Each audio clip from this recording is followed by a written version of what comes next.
一艘开往南极的探险游轮红迪厄斯号，现在成了大西洋上移动的隔离区，死亡率高达 30%， 初期症状和普通感冒几乎一模一样。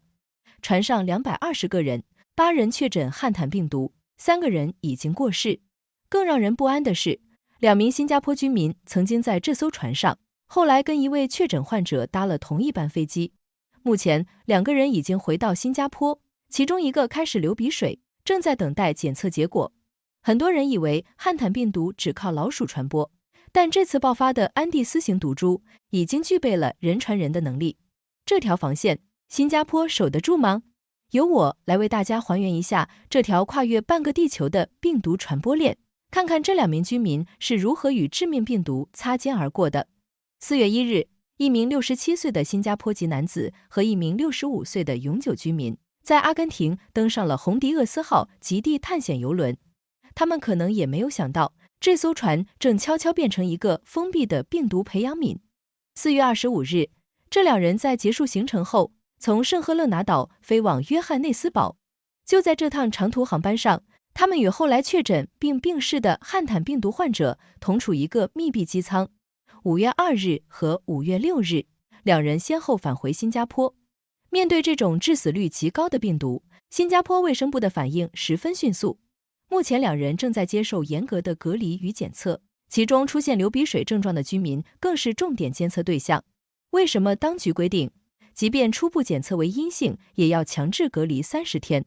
因为汉坦病毒非常狡猾，潜伏期极长，很多病例要在接触后的几周内才会显现症状。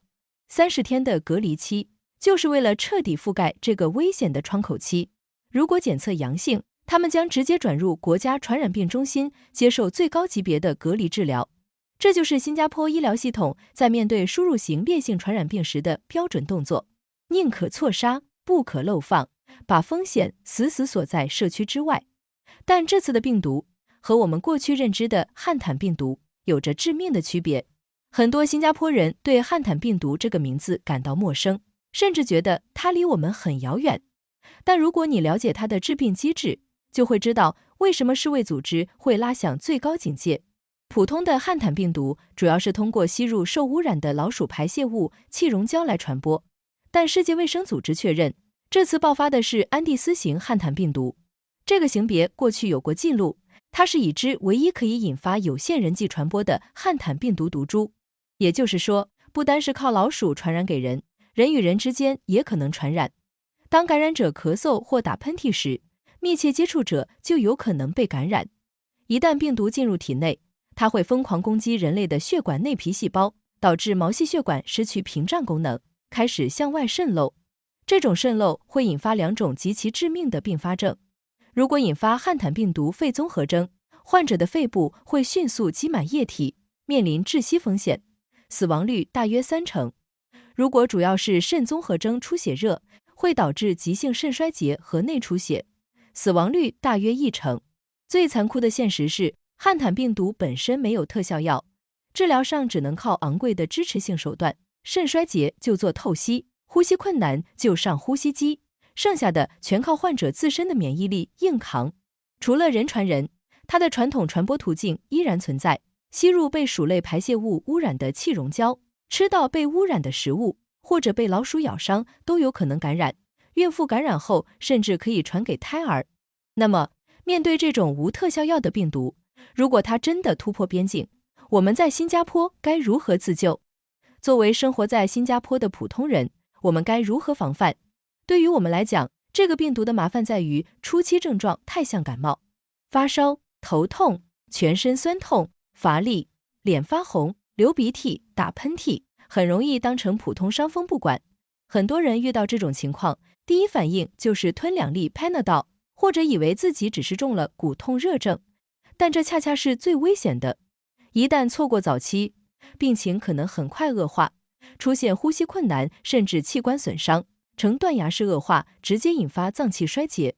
如果你或你的家人近期有出境旅行史，特别是去过南美洲或搭乘过邮轮，只要出现持续发热和脸红，千万别硬扛，立刻去附近的 Polyclinic 或家庭诊所看医生，并且一定要主动、明确地告诉医生你的旅行史。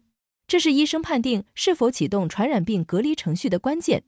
目前，新加坡社区传播的风险还低，2名密接者已经隔离，没有进入社区活动，所以我们不需要陷入恐慌，但绝对需要保持敬畏。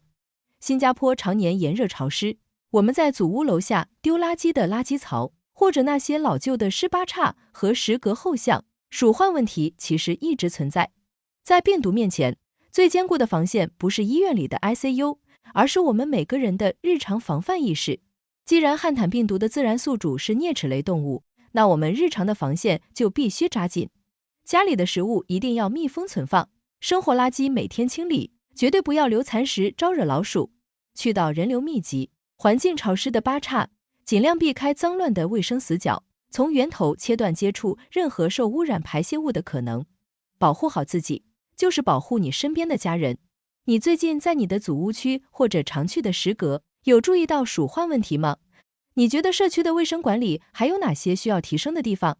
欢迎在评论区留言告诉我，我们一起探讨。如果你觉得这期视频对你有帮助，请务必订阅频道，并打开小铃铛。我是你们的本地热点梳理者，我们下期视频不见不散。